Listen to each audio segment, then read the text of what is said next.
ยัมปิสังฆังสรณังคัจฉามิตติยัมปิพุทธังสรณังคัจฉามิตติยัมปิธัมมังสรณังคัจฉามิตติยัมปิสังฆัง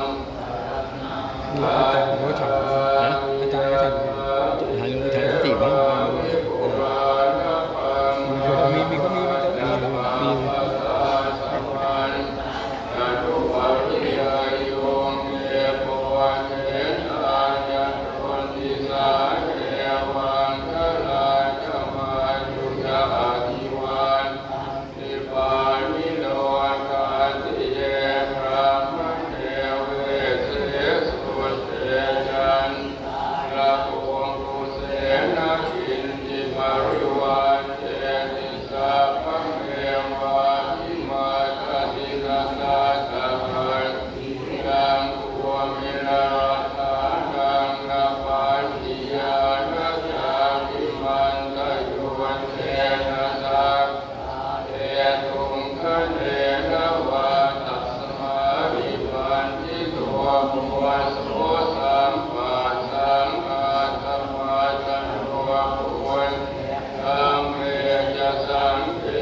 อภิสัมเรติอภิสัมโพธิตวาอภิสัมเรตวา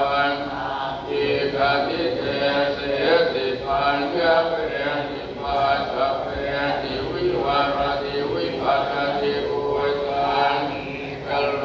ติสาเปธัมมาคันธาติธัมโมจักขวาธัมมาเสภะคะวะโต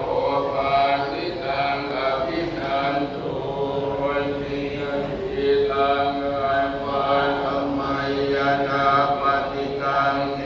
อนาคตังยะถาติตังมหินันตังอาปัสสัญญะอนาคตังปัจจุบันยโย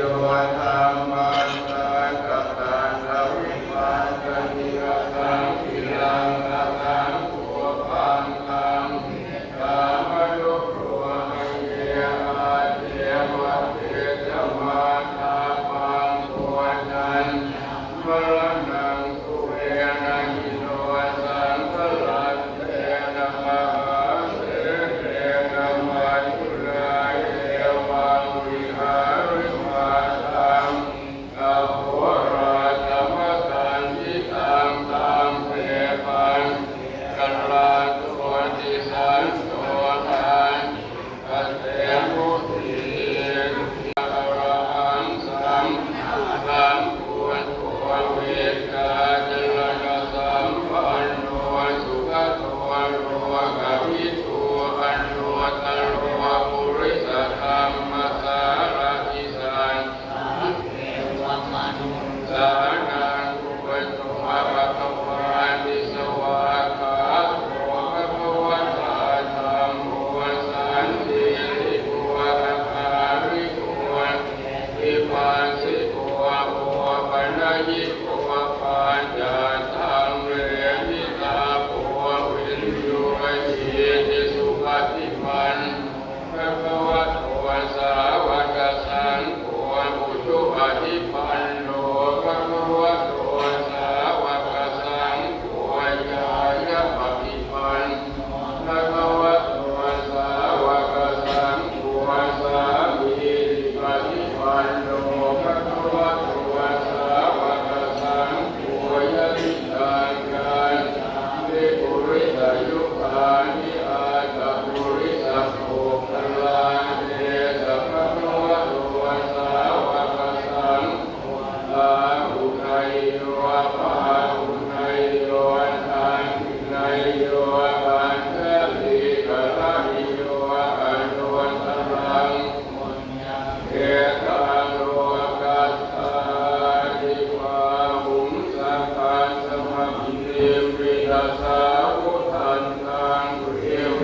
หรังมุนิตาโพรัสสเสนะมังอานาภิธรรมวิธินาจิตวามุนินโกตันเตยะสาภวตุเตสยัมหรานิมาลาติเลกัมมะพิโยจิตาสาภลาติโก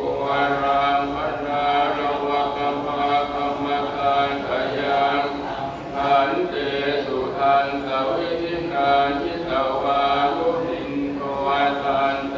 ยะสาภวตุเตสยัมหรานินาราจิริงคะคะวะรังอภิมันตะโพตังทาวากินาคัมมะสติวัตถุทารุปันตังเนตังนิตวามุนินโกตันเตยะสาภวตุเตสยัมหรานิอุคิตตังคัมมะริอาทัสสุภารุรันตังคาวันติโยยนะปะทังปุริละวันตังเอเตวิสังขตัมมโนหิตวามุนินโกตันเตยะสาภวตุเตสยัมหรานิกัตวานะคาตมุขรังอิวะกัมมินิยาตินายะตุทวัตรังคณกายมาเต เตนะโสมวิธินายิตวานุ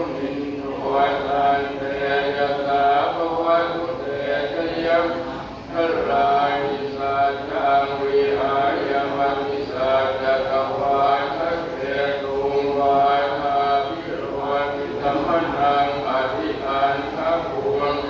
ปัญญาปฏิปัจจวิตัวนิตวามุนินทวานันเต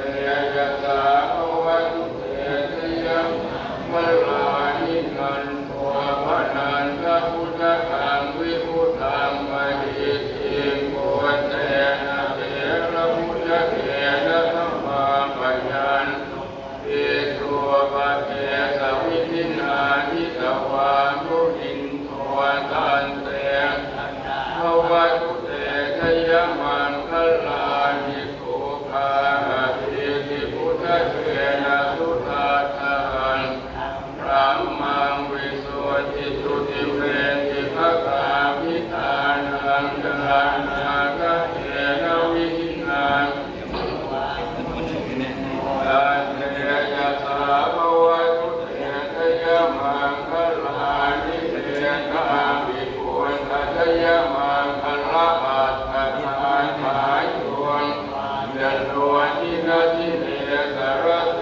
วะอันติหิตวานะเอกวิวิธานิจุปัสสวานิโม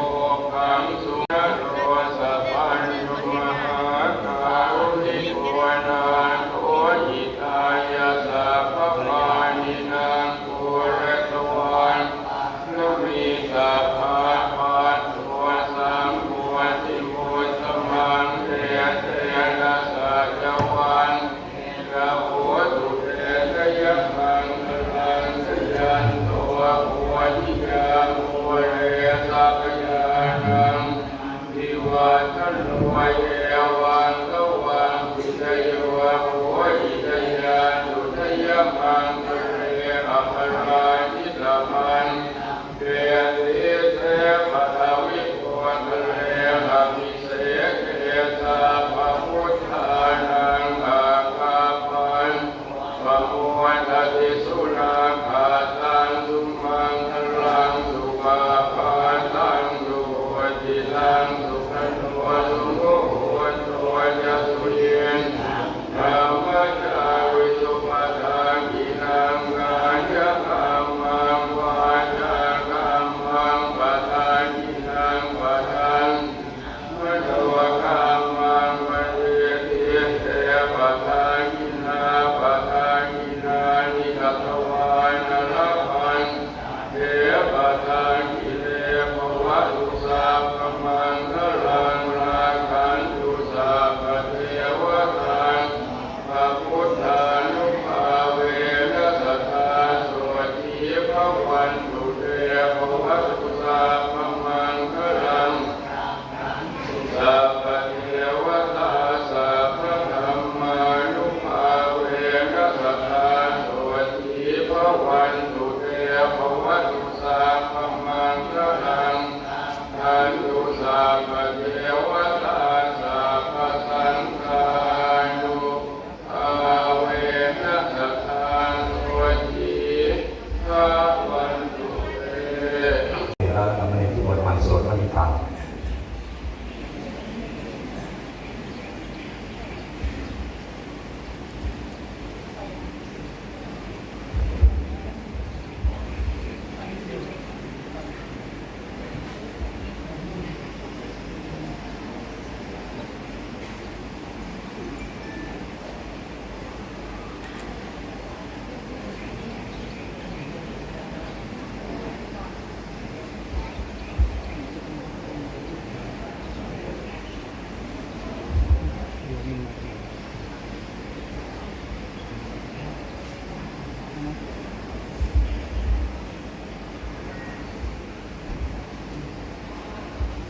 ครับประธานนี้ดีคือคุณสุรินทร์นะก็ได้จุดรูปเทียนบูชาพระธรรมเสร็จเป็นที่เรียบร้อยแล้วลำดับต่อไปก็ได้ขอให้นำไปแต่ทุกท่านนะตั้งนโมสามจบพร้อมกันนะครับแล้วก็ขอพระราชทานธรรมพร้อมกันอีกครั้งนึงครับนะโมตัสสะภะคะวะโตอะระหะโตสัมมาสัมพุทธัสสะนะโมตัสสะภะคะวะโตอะระหะโตสัมมาสัมพุทธัสสะนะโมตัสสะภะคะวะโตอะระหะโตสัมมาสัมพุทธัสสะรัมมาจโลกาธิปดีสัมปติอัตัญชลีอธิวรังหายายาธานันติธาสัพพะปะระชะปะชาอิกาเทเตตุธัมมังอ นุกรรมวิมังวะชา